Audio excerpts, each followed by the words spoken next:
ಇವತ್ತು ಮುಧೋಳ ತಾಲೂಕಿನ ಮುಗಳಕೋಡ ಗ್ರಾಮದಲ್ಲಿ LKG UKG ಓದುವಂಥ ಮಕ್ಕಳು ಇವತ್ತು ಶಾಲೆಯಲ್ಲಿ ಒಂದು ಉಪಹಾರ ಸೇವಿಸುವಂಥ ಸಂದರ್ಭದಲ್ಲಿ ಅದು ಏನಾಗಿದೆ ಅನ್ನುವಂಥದ್ದು ಕಾರಣ ಇನ್ನೂ ತಿಳಿದು ಬಂದಿಲ್ಲ. 14 ಮಕ್ಕಳು ಅಸ್ವಸ್ಥ ಆಗ್ಯಾರ. ಅವರಿಗೆ ವಾಂತಿ ಮತ್ತು ಬೇದಿ ಚಾಲುವಾಗಿ ಸ್ವಲ್ಪ ಅಸ್ವಸ್ಥ ಆಗಿರ್ತಕ್ಕಂಥದ್ದು. ಇವತ್ತು ಮುಧೋಳದ ಸರ್ಕಾರಿ ಆಸ್ಪತ್ರೆಯಲ್ಲಿ ಅವ್ರನ್ನ ದಾಖಲು ಮಾಡ್ಯಾರ. ಈಗ ಅವರು ಸಂಪೂರ್ಣವಾಗಿ ಸ್ವಲ್ಪ ಗುಣಮುಖ ಆಗ್ಯಾರ. ಆದ್ರೆ ಘಟನೆಗೆ ಏನು ಕಾರಣ ಅನ್ನುವಂಥದ್ದು ಇನ್ನೂ ತಿಳಿದು ಬಂದಿಲ್ಲ. ಅದು ಯಾವ್ಯಾವ ಶ್ಯಾಂಪಲ್ ಇವತ್ತು ರಕ್ತ ತಪಾಸಣೆ ಇರ್ಬೋದು ಮತ್ತು ಆಹಾರದ ತಪಾಸಣೆಯನ್ನು ತಪಾಸಣೆಗೆ ಕಳಿಸ್ಯಾರ. ಅದು ವರದಿ ಬಂದ ಮೇಲೆ ಏನು ಅನ್ನುವಂಥದ್ದು ಗೊತ್ತಾಗ್ತೈತಿ. ಆದರೆ ಇದು ಮೇಲ್ನೋಟಕ್ಕೆ ಒಂದು ನಿಷ್ಕಾಳಜಿಯಿಂದ ಆಗಿತ್ತು ಅನ್ನುವಂಥದ್ದು ಕಂಡು ಬರ್ತಾಯಿದೆ. ಗ್ರಾಮಸ್ಥರು ಹೇಳುವಂಥ ರೀತಿ ನೋಡಿದರೆ ಇದನ್ನು ಮೇಲಾಧಿಕಾರಿಗಳು ಸಂಬಂಧಪಟ್ಟವರು ಸೂಕ್ತ ತನಿಖೆ ಮಾಡಿ ಅದಕ್ಕೆ ಯಾಕಂದ್ರೆ ಮಕ್ಕಳು ಸಣ್ಣ ಮಕ್ಕಳ ಜೀವ ನೋಡ್ರೆ ಭಾಳ ಚುರುಕು ಕಾಣ್ತೈತಿ. ಯಾಕಂದ್ರೆ ಯಾರ ಮಕ್ಕಳಾದರೂ ಅಷ್ಟೇ. ಅದಕ್ಕಾಗಿ ಜೀವಕ್ಕೆ ಬೆಲೆ ಕಟ್ಟಕ್ಕೆ ಆಗಂಗಿಲ್ಲ. ಅದಕ್ಕಾಗಿ ಸರ್ಕಾರ ಮತ್ತು ಇಲ್ಲೇನಿರ್ತಕ್ಕಂಥ ಸ್ಥಳೀಯ ಆಡಳಿತ ಮತ್ತು ಮೇಲಾಧಿಕಾರಿಗಳು ಅದನ್ನು ಸೂಕ್ತವಾಗಿರ್ತಕ್ಕಂಥ ಕ್ರಮ ತಗೊಂಡು ಒಂದು ವ್ಯವಸ್ಥಿತವಾಗಿ ನಡೆಸ್ಬೇಕಂತೇಳಿ ನಾನು ವಿನಂತಿಯನ್ನು ಮಾಡ್ತೀನಿ ತಮ್ಮ ಮುಖಾಂತರ. ಇಲ್ಲಿ ಮಕ್ಕಳ ಪಾಲಕರು ಕೂಡ ನಮ್ಮ ಜೊತೆಗಿದ್ದಾರೆ. ಸರ್, ಏನಾಯ್ತು ಎಕ್ಸಾಕ್ಟಾಗಿ, ಏನಾಗಿತ್ತು? ಮಗು ಏನು ವಾಂತಿ ಗಿಂತಿ ಏನಾದ್ರು ಮಾಡ್ಕೊಳ್ತಾರೆ? ಸರ್ 3:30 ಗಂಟೆಗೆ ಸ್ಕೂಲಿಂದ ಮನೆಗೆ ಬರ್ಬೇಕಾರೆ ವಾಂತಿ ಮಾಡ್ಕೋತ ಬಂತು ಸರ್. ಅವಾಗ ಅಲ್ಲಿ ಬಂದು ಮನೆಗೆ ಬಂದಿದ್ದು ನಾವು ಯಾಕೆ ವಾಂತಿ ಮಾಡ್ತಾನೆ ಕೂಡ ಹಂಗೆ ಟೀಚರ್ ಸ್ಟಾಫ್ನವ್ರು ಎಲ್ಲರೂ ವಾಂತಿ ಮಾಡತ್ತಾರ ಅಂತಂದ್ರೆ ಹಂಗೆ ಆಟೋಮೆಟಿಕ್ಕಾಗಿ ಹಾಸ್ಪಿಟ್ಲಿಗೆ ಬಂದಿರಿ ಕರ್ಕೊಂಡು. ಆಮೇಲೆ ಗೊತ್ತಾಯ್ತು ಮಧ್ಯಾಹ್ನ ಊಟ ಮಾಡಿಂದ ಏನಾಗಿಲ್ಲ ಅಂತ ಅವ್ರಿಗೆ. ಅದು 3:30 ನಂತರ ಸ್ಕೂಲ್ ಬಿಡೋ ಟೈಮ್ 12:30 1 ಗಂಟೆಗೆ ಊಟ ಮಾಡ್ಯಾರ. 12:30 1 ಊಟ ಐತ್ರಿ. LKG UKG ಮತ್ತು 1 to 7th ಇಷ್ಟ ಅಂತ ಇದ್ರಿ ಅಲ್ಲಿ ಎಲ್ಲರೂ ಸೇರಿ ಊಟ ಮಾಡ್ಯಾರ. ಊಟ ಮಾಡಿಂದ 3:30 ಸ್ಟಾರ್ಟ್ ಆಗೈತ್ರಿ. ರೆಡಿ. ಇವತ್ತು ಮುಧೋಳ ತಾಲೂಕಿನ ಮುಗಳಕೋಡ ಗ್ರಾಮದ ಸರ್ಕಾರಿ ಶಾಲೆಯಲ್ಲಿ ಅದೇನಾಯ್ತೋ ಗೊತ್ತಿಲ್ಲ, ಮಧ್ಯಾಹ್ನ ಊಟದ ನಂತರ ಕೆಲವೊಂದಿಷ್ಟು ಮಕ್ಕಳು ಅಸ್ವಸ್ಥಗೊಂಡಿದ್ರು. ಆ ಮಕ್ಕಳು ಇವಾಗ ಮುಧೋಳದ ಸರ್ಕಾರಿ ಆಸ್ಪತ್ರೆಯಲ್ಲಿ ಅಡ್ಮಿಟ್ ಆಗಿದ್ದಾರೆ. ಇನ್ನೂ ಕೆಲವು ಮಕ್ಕಳನ್ನು ಬಾಗಲಕೋಟೆಯ ಆಸ್ಪತ್ರೆಗೆ ಹೆಚ್ಚಿನ ಚಿಕಿತ್ಸೆಗಾಗಿ ಕಳಿಸಿಕೊಡಲಾಗಿದೆ ಅನ್ನುವಂಥ ಮಾಹಿತಿ ಸಿಕ್ಕಿದೆ. ನಮ್ಮ ಜೊತೆಗೆ ಡಾಕ್ಟರ್ ಮುದಿಗೌಡರು, ಚೀಫ್ ಮೆಡಿಕಲ್ ಆಫೀಸರ್ ಇದ್ದಾರೆ. ಅವ್ರು ಏನು ಮಾಹಿತಿಯನ್ನು ಕೊಡ್ತಾರೆ, ಏನಾಗಿದೆ ಘಟನೆಯ ವಿವರ ನಾವು ತಿಳ್ಕೊಳ್ಳೋಣ. ಸರ್ ನಮಸ್ತೆ. ಏನು ಸಮಸ್ಯೆ ಆಗಿದೆ ಸರ್ ಮೇನಾಗಿ? ಇದನ್ನು ಬಿಡಿ ಸರ್. ಇವತ್ತು ಮಧ್ಯಾಹ್ನ ಮಾಡೆಲ್ ಪ್ರೈಮರಿ ಸ್ಕೂಲ್ ಮುಗಳಕೋಡ ಇಲ್ಲಿ ಮಕ್ಕಳು LKG UKG ಮಕ್ಕಳು ಮತ್ತು ಕ್ಲಾಸ್ 1, 2, 3 ತರಗತಿ ಮಕ್ಕಳು ಕೂಡ ಎಲ್ಲರೂ ಒಂದೇ ಥರ ಊಟ ಮಾಡಿರ್ತಾರೆ.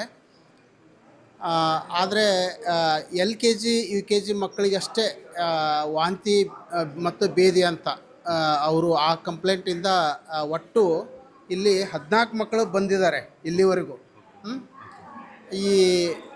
ಇವರು ಊಟ ಒಂದೇ ಥರ ಮಾಡಿರ್ತಾರೆ, ಆದರೆ ನೀರು ಬೇರೆ ಬೇರೆ ಕುಡ್ದಿದ್ದಾರೆ. LKG UKG ಮಕ್ಕಳು ಫಿಲ್ಟರ್ ವಾಟರ್ ಕುಡ್ದಿದ್ದಾರೆ. ಆಮೇಲೆ 1, 2, 3 ಕ್ಲಾಸಿನ ಮಕ್ಕಳು ಬೋರ್ ನೀರು ವಾಟರ್ ಕುಡ್ದಿದ್ದಾರೆ. ಆಮೇಲೆ ಕೆಲವು ಮಕ್ಕಳು ಅದು ಜತ್ರೋಪಾ ಸೀಡ್ಸು ಮತ್ತು ಇನ್ನೊಂದು ಸ್ಟಾರ್ ಫ್ರೂಟ್ ಸೀಡ್ಸು ತಿಂದಾರೆ ಅಂತ ಒಂದಿಬ್ಬರು ಮಕ್ಕಳು ತಿಂದಾರೆ ಅಂತೇಳಿ ಮಾಹಿತಿ ಇದೆ. ಒಟ್ಟು ಬಂದಂಥ 14 ಮಕ್ಕಳಲ್ಲಿ ಒಂದು 3 ಮಕ್ಕಳನ್ನ ಬಿಟ್ಟರೆ ಉಳಿದವರೆಲ್ಲರೂ ಸ್ಟೇಬಲ್ ಇದ್ದಾರೆ. ಹೆದರ್ಕೊಳ್ಳುವಂಥ ಪರಿಸ್ಥಿತಿ ಏನೂ ಇಲ್ಲ. ಆ 3 ಮಕ್ಕಳಲ್ಲಿ ಕೂಡ ಅವರು ಸ್ಟೇಬಲ್ ಇದ್ದರು. ಅವ್ರನ್ನ ಸ್ವಲ್ಪ ನಮ್ಗಿಂತ ಹೆಚ್ಚಿನ ಫೆಸಿಲಿಟಿ ಇರೋ ಕಡೆ ಬಾಗಲಕೋಟೆಗೆ ರೆಫರ್ ಮಾಡಿದ್ದೀವಿ. ನಾವು ಫೋನ್ ಮಾಡಿ ಕೇಳಿದ್ದೀವಿ ಅಲ್ಲಿಂದ. ಈಗ ಬಂದಾಗ ಸ್ಟಾರ್ಟಿಂಗಲ್ಲಿ ಅವ್ರ ಸಿಚುವೇಶನ್ ಹೇಗಿತ್ತು? ವಾಂತಿ ಮಾಡ್ತಾ ಏನಾದರೂ ಇದ್ರ ಅಂತ? ಕೆಲವು ಮಕ್ಕಳು ವಾಂತಿ ಅಲ್ಲಿಂದ ಮಾಡ್ಕೊಂಡು 2-3 ಸಾರಿ, ಕೆಲವು ಮಕ್ಕಳು 6 ಸಾರಿ ವಾಂತಿ ಮತ್ತು ಬೇದಿ. ಬಂದಾಗಕ್ಕೂ ಈಗಕ್ಕೂ ಸಿಚುವೇಶನ್ ಹೇಗಿದೆ?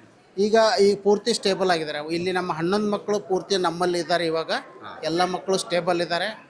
ಹಿಮೋಡೈನಪ್ ಎಲ್ಲ ಪಲ್ಸ್, BP, ಅವ್ರ ಕಾನ್ಸಿಯಸ್ ಸ್ಟೇಟು, ಅದು ಡಿಹೈಡ್ರೇಷನ್ ಅದು ಏನೂ ಇಲ್ಲ. ಸರ್, ಈಗ ನೀವೇನಾದರೂ ಚೆಕಪ್ ಮಾಡಿದ್ರೆ ಅಂದರೆ ಅದು ಏನೋ ಫ್ರೂಟ್ಸ್ ಅಂತ ಹೇಳಿದ್ರು ಅಥವಾ ಫುಡ್ ಅಂತ ಹೇಳಿದ್ರು, ನೀರು ಅಂತ ಹೇಳಿದ್ರು, ಅವೆಲ್ಲ ಸಲಕರಣೆಗಳು ನೀವು ಟೆಸ್ಟ್ ಮಾಡಿದ್ದೀರಾ? ಹೌದು. ಇದನ್ನು ನಮ್ಮ ತಾಲೂಕಾ ಹೆಲ್ತ್ ಆಫೀಸರ್ ಗಮನಕ್ಕೆ, ಡಿಸ್ಟ್ರಿಕ್ಟ್ ಸರ್ವಿಲೆನ್ಸ್ ಆಫೀಸರ್ ಗಮನಕ್ಕೆ, ತಹಸೀಲ್ದಾರ್ ಸರ್ ಗಮನಕ್ಕೆ, ನಮ್ಮ DH ಅವ್ರ ಗಮನಕ್ಕೆ, ಎಲ್ಲರ ಗಮನಕ್ಕೂ ತೊಗೊಂಬಂದಿದ್ದೀವಿ.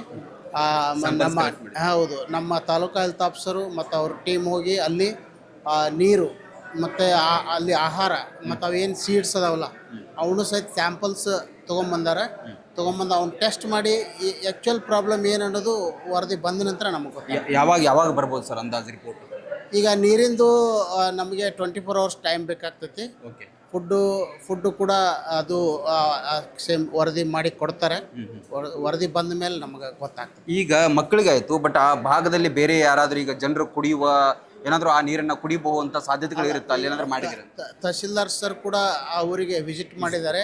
ಹೋಗಿ ಈಗ ಅಲ್ಲಿ ತನಕ ನೀರು ಕುಡಿಯೋದು ಬೇಡ ಅಂತೇಳಿ ಇನ್ಸ್ಟ್ರಕ್ಷನ್ ಕೊಟ್ಟು ಬಂದಿದ್ದಾರೆ. ಕೊಟ್ಟು ಬಂದು ಅದು ವರದಿ ಬಂದ ಮೇಲೆ ನಾವು ಮುಂದಿನ ನಿರ್ಧಾರನ ತಗೊಳ್ಳೋಣ ಅಂತೇಳಿ. ಏನು ಪ್ರಾಬ್ಲಮ್ ಇಲ್ಲ ಅಲ್ಲಿ ಪ್ರಾಬ್ಲಮ್ ಇಲ್ಲ. ಒಂದು ಆ್ಯಂಬುಲೆನ್ಸ್ ಕೂಡ ಸ್ಪೇರ್ ಆ ಊರಲ್ಲಿ, ಅಂದರೆ ಇನ್ನು ಮುಂದೆ ಏನಾರ ಕೇಸ್ ಬಂದರೆ ಏನಾದರೂ ಆದರೆ ಅಂತ ಹೇಳಿಬಿಟ್ಟು ಒಂದು ಮುಂಜಾಗ್ರತಾ ಕ್ರಮವಾಗಿ ಒಂದು ಆ್ಯಂಬುಲೆನ್ಸ್ ಕೂಡ ಆ ಊರಲ್ಲಿ ಇಡಿಸುವಂಥ ವ್ಯವಸ್ಥೆ ನಾವು ಮಾಡಿದ್ದೇವೆ.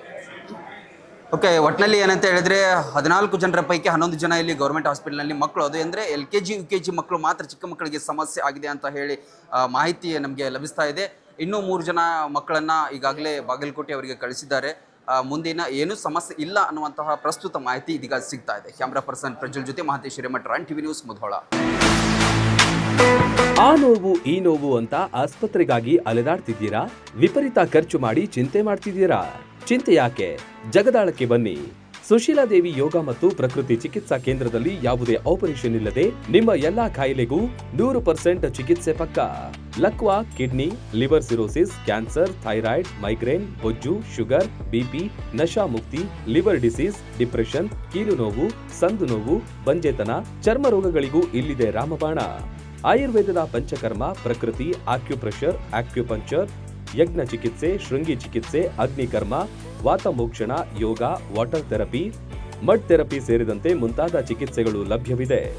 ಇಲ್ಲೇ ಉಳಿದುಕೊಂಡು ಚಿಕಿತ್ಸೆ ಪಡೆಯುವವರಿಗೆ ಊಟ ವಸತಿಯೊಂದಿಗೆ 5, 7, 10, 15 ದಿನಗಳ ವಿಶೇಷ ಪ್ಯಾಕೇಜ್ಗಳಿವೆ. ಬನ್ನಿ, ಚಿಕಿತ್ಸೆ ಪಡೆದು ಗುಣಮುಖರಾಗಿ ಹೋಗಿ.